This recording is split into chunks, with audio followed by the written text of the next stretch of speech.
पिछले परिसर अध्ययन के वीडियो में आप सभी का स्वागत है। बच्चों, हम लोग पढ़ रहे थे पाठ 9 दर्रे में घमासान युद्ध। दर्रा किसे कहते हैं? दो पहाड़ियों के बीच जो सकरा रास्ता होता है उसे दर्रा कहते हैं, जहाँ पर जाना आना बहुत ही मुश्किल होता है। ऐसी जगह पर घमासान युद्ध हुआ। तो किसके बीच हुआ था युद्ध? मैंने इसके बारे में आपको पिछले वीडियो में बताया था कि जब शिवाजी महाराज ने अफजल खान का वध कर दिया तो इससे बीजापुर में हाहाकार मच गया और आदिल शाह बहुत चिढ़ गया। तो इसीलिए शिवाजी महाराज को मारने के लिए, उनको पराजित करने के लिए आदिल शाह ने सिद्दी जौहर को बहुत बड़ी सेना के साथ भेजा। सिद्दी जौहर के साथ अफजल खान का बेटा फजल खान भी आया। तो जब सिद्दी जौहर महाराष्ट्र में आ रहा था उस समय शिवाजी महाराज पन्हालगढ़ में थे और सिद्दी जौहर ने महाराष्ट्र में पहुंचकर पन्हालगढ़ को चारों ओर से घेर लिया। अब काफी दिनों तक उसने पन्हालगढ़ को घेरे रखा। किले का जो खाना पीना था वो धीरे धीरे समाप्त होने लगा। शिवाजी महाराज जानते थे कि सिद्दी जौहर के पास बड़ी सेना है और उसका मुकाबला खुले मैदान में करना सही नहीं है, आसान नहीं होगा। इससे शिवाजी महाराज की हार हो सकती थी। इसीलिए शिवाजी महाराज ने देखा कि यहाँ पर शक्ति से काम नहीं लिया जा सकता है, तो उन्होंने युक्ति से काम लेने का निर्णय किया और उन्होंने सिद्दी जौहर के पास संदेश भेजा कि वो शीघ्र ही किला उनके अधीन कर देंगे। तो यह सुनकर सिद्दी जौहर की जो सेना थी वो भी खुश हो गई, सिद्दी जौहर भी खुश हो गया। सेना थोड़ी सी असावधान हो गई। इसी बात का फायदा उठाकर शिवाजी महाराज ने जो योजना बनाई थी कि एक डोली में वो बैठकर दुर्गम रास्ते से अर्थात कठिन रास्ते से बाहर निकलेंगे और दूसरी डोली में उनका वेश धरकर दूसरा व्यक्ति मुख्य द्वार से छोटे दरवाजे से बाहर निकलेगा।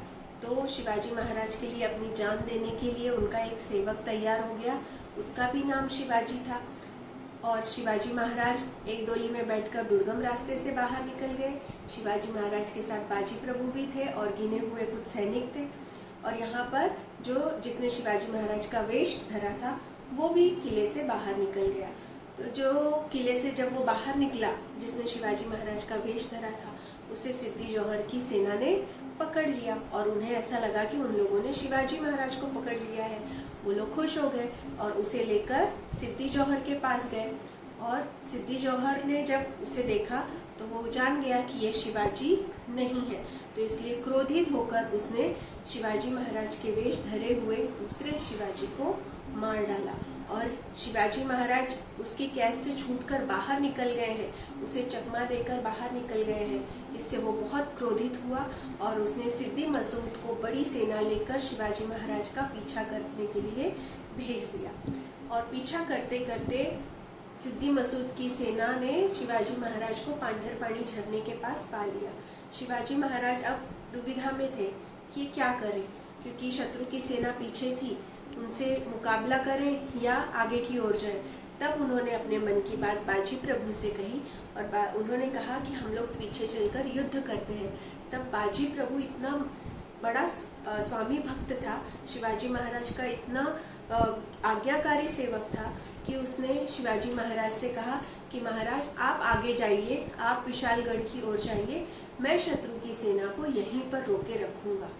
और बाजी प्रभु की यह बात सुनकर शिवाजी महाराज बहुत द्रवित हो गए, उनका मन भर आया। बाजी प्रभु ने कहा कि अगर एक बाजी प्रभु चला गया तो दूसरा मिलेगा, परंतु स्वराज्य को शिवाजी महाराज की आवश्यकता है और शिवाजी महाराज को भी स्वराज्य का लक्ष्य पूरा करना था। इसीलिए वो बाजी प्रभु को वहां छोड़कर विशालगढ़ की ओर आगे बढ़ गए।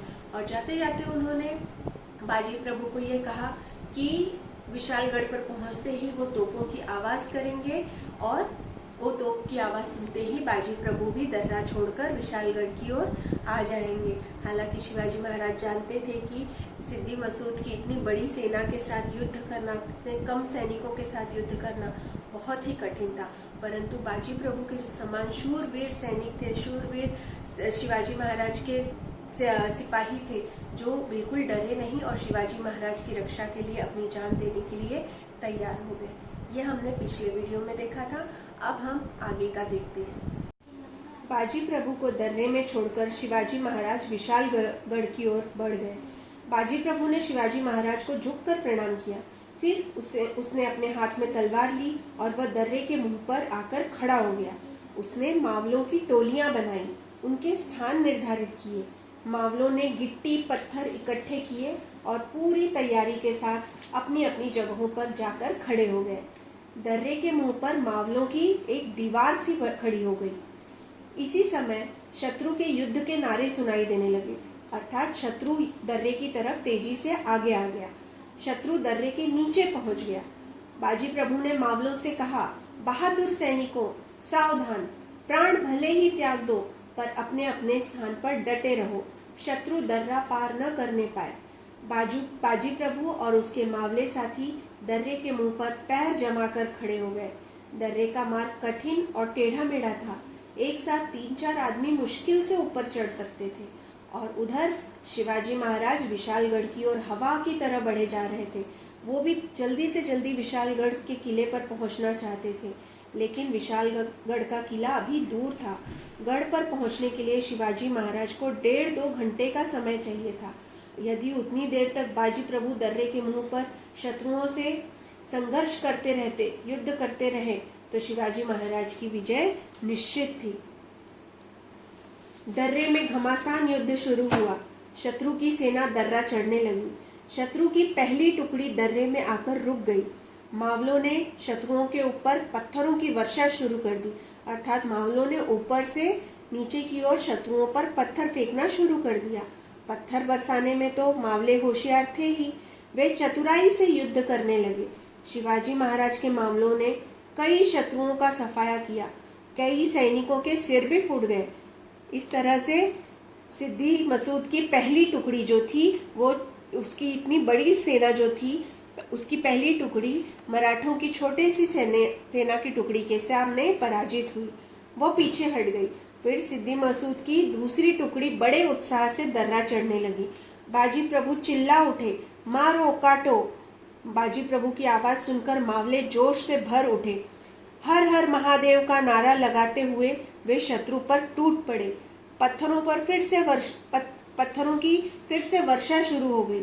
शत्रु धड़ाधड़ फिर से नीचे गिरने लगे। जोश के साथ बाजी प्रभु चिल्लाया, शाबाश मेरे वीर सिपाहियों, और पत्थर बरसाओ, शत्रु को मारो, जोर से प्रहार करो, शाबाश। इस तरह से मावलों ने सिद्दी जौहर की दूसरी टुकड़ी को भी नष्ट कर दिया। और उधर घोड़े पर सवार शिवाजी महाराज विशालगढ़ की ओर तेजी से बढ़ते जा रहे थे। गढ़ की सेना नजदीक आ रही थी। प्रत्येक क्षण बड़ा ही महत्वपूर्ण था। विशालगढ़ के नीचे शत्रुओं की घेराबंदी थी। शिवाजी महाराज ने कुछ चुने हुए साथियों के साथ शत्रु पर आक्रमण कर दिया। इसका मतलब बच्चों, विशालगढ़ को भी शत्रुओं ने घेर के रखा था, परंतु शिवाजी महाराज तुरंत विशालगढ़ पर पहुंचना चाहते थे।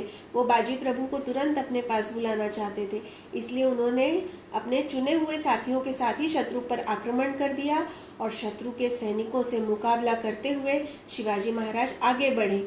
वे अपने मावलों के साथ शत्रु के घेरे को तोड़कर विशालगढ़ की ओर बढ़ रहे थे। और यहाँ पर क्या हो रहा था बाजी प्रभु के साथ? यहाँ घोड़ दर्रे में घमासान युद्ध चल रहा था। सिद्दी मसूद क्रोधित हो उठा, क्योंकि उसकी 2 टुकड़ी तो हार चुकी थी। उसकी तीसरी टुकड़ी दर्रा चढ़ने लगी। मराठों ने अपूर्व वीरता का परिचय दिया। शत्रु ने बाजी प्रभु पर हमला किया, उसको घेर लिया। बाजी प्रभु आवेश से लड़ने लगा। उसने अद्भुत पराक्रम दिखाया। बाजी प्रभु के शरीर पर बहुत से प्रहार हुए थे। अंग अंग पर घाव लगे थे। शरीर से खून की धाराएं बहने लगी थी, फिर भी वो अपने स्थान पर अडिग खड़ा रहा। देखिए बच्चों, इतना घाव लगने के बाद भी बाजी प्रभु इतना बड़ा स्वामी भक्त था कि वो चाहता था कि जब तक शिवाजी महाराज विशालगढ़ पर न पहुंच जाए तब तक वो वहां शत्रुओं को रोके रखे। इसलिए इतने घाव लगने के बाद भी वो वहीं पे खड़ा रहा। उसका शरीर खून से लथपथ हो गया था, मगर वह पीछे नहीं हटा। उसने मावलों को ऊंची आवाज में आदेश दिया। मावलों ने बड़े जोश के साथ शत्रु पर धावा बोल दिया। शत्रु फिर से पीछे हट गया। बाजी प्रभु घायल हो गया था, फिर भी युद्ध जारी रखने के लिए मावलों को प्रेरणा दे रहा था। उसका सारा ध्यान तोपों की आवाज की ओर लगा था। उसी समय तोप की आवाज हुई। अर्थात शिवाजी महाराज विशालगढ़ पहुंच गए थे और उन्होंने वहां से तोप की आवाज की। युद्ध भूमि में घिरे हुए बाजी प्रभु के कानों में तोपों की आवाज सुनाई पड़ी। महाराज गढ़ पर पहुंच गए। मैंने अपना कर्तव्य पूरा किया, अब मैं प्रसन्नता से मरता हूँ, कहकर स्वामी भक्त बाजी प्रभु ने अपने प्राण त्याग दिए। जब विशालगढ़ पर महाराज को इस बात का पता चला तो उन्हें बहुत दुख हुआ। उन्होंने कहा, बाजी प्रभु देशपांडे स्वराज्य के लिए शहीद हुए। बादल के लोगों ने पराकाष्ठा का युद्ध किया। बाजी प्रभु जैसे देशभक्तों के कारण ही स्वराज्य आगे बढ़ा। उस स्वामी भक्त के रक्त से घोड़ दर्रा पवित्र हुआ और पावन दर्रा के नाम से यह दर्रा इतिहास में अमर हुआ। धन्य थे वे वीर और धन्य थे वो बाजी प्रभु। बच्चों, आपने दर्रे में किस प्रकार घमासान युद्ध हुआ और मावलों की छोटी से टुकड़ी ने सिद्दी जौहर, सिद्दी मसूद की इतनी बड़ी सेना को परास्त किया और शिवाजी महाराज को सुरक्षित रूप से विशालगढ़ तक पहुंचने में सहायता की। बाजी प्रभु के समान स्वामी भक्त इतिहास में बहुत ही कम मिलेंगे। बाजी प्रभु ने शिवाजी महाराज के लिए, स्वराज्य के लिए अपने प्राणों का बलिदान दिया। तो बच्चों, ये पाठ यहीं पर समाप्त होता है। आप इस पाठ का वाचन करिएगा। मैं इस पर आधारित प्रश्न दूंगी जिसे आप अपने कॉपी में लिखिएगा। और हाँ, अपना बहुत बहुत ध्यान रखिए। मास्क और सैनिटाइजर का इस्तेमाल करिए और 2 गज की दूरी का पालन करिए। नमस्ते।